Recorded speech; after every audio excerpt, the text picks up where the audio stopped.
rich. Now we have another one coming up, which is Birthright Citizenship, and we're the only country in the world that has it. You step into our country and you're all of a sudden a citizen. You come in a certain way. This was not meant for Chinese billionaires to have their children become citizens of our country. This was meant for other rich people, poor people. This was meant for the babies of slaves.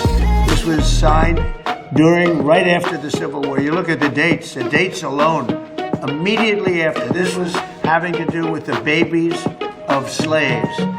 And people have used it. And if this is allowed to stand, it will be a disaster economically for our country. And you'll have 25% of the people coming into our country coming in through birthright citizenship. And we won't have any control. This decision by the Supreme Court is a very big one. They'll probably rule against me because they seem to like doing that.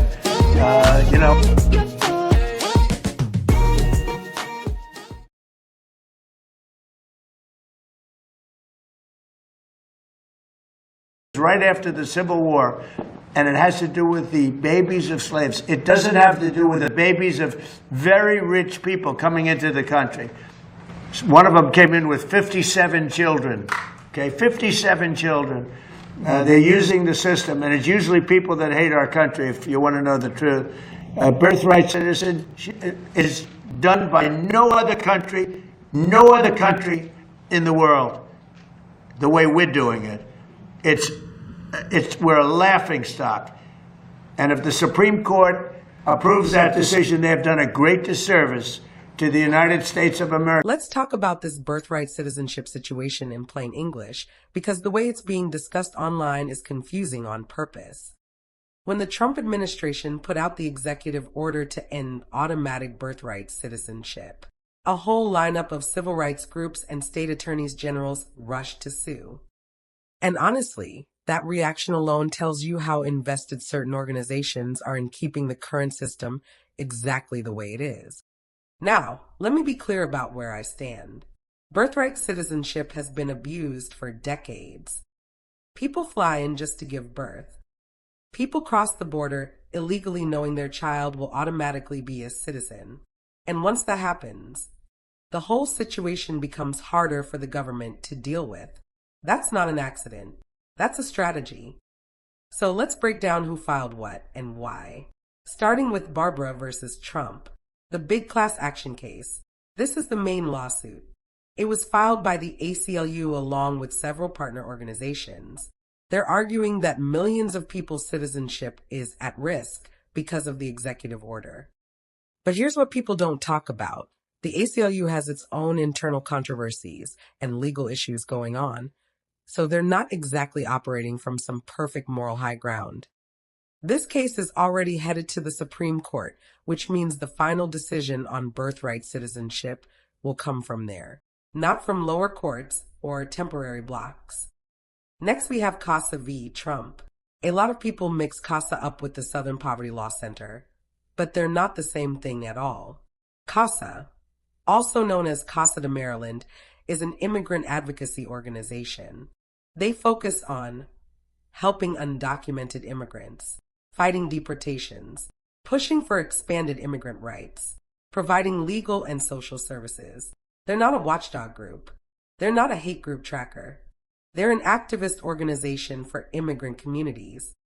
That's why they filed CASA v. Trump back in January 2025. Their case was one of the first to get a nationwide preliminary injunction, meaning they temporarily blocked the executive order while the courts sort everything out. Now pay close attention to the Asian Law Caucus, who they are and why they're involved. The Asian Law Caucus, officially known as Asian Americans Advancing Justice, they focus on civil rights for Asian American and Pacific Islander communities, immigration rights, fighting discrimination, and protecting low-income immigrant families. They joined the lawsuit because they believe ending birthright citizenship would harm Asian immigrant communities, especially families who recently arrived or have mixed status households. Their involvement shows how broad the coalition is. It's not just Latino focus groups or general civil rights groups. It's organizations representing multiple immigrant communities who want to keep birthright citizenship exactly as it is.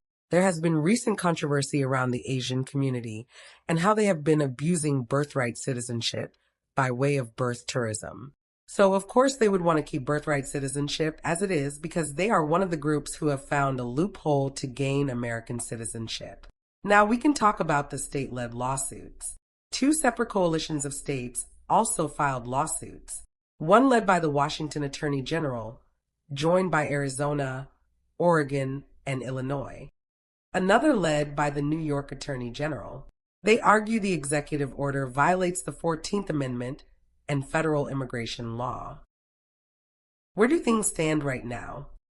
All these cases are moving through the courts, but the big one, Barbara versus Trump, is the one the Supreme Court is taking up.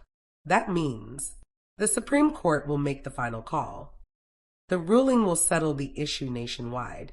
Everything else is basically on pause until that decision comes down. So the question of whether birthright citizenship continues as is, or whether it gets redefined, is going to be decided at the highest level. And here's the bottom line from my perspective.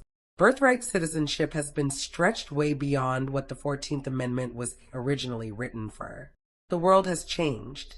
Immigration patterns have changed. And the system is being taken advantage of in ways the framers never imagined.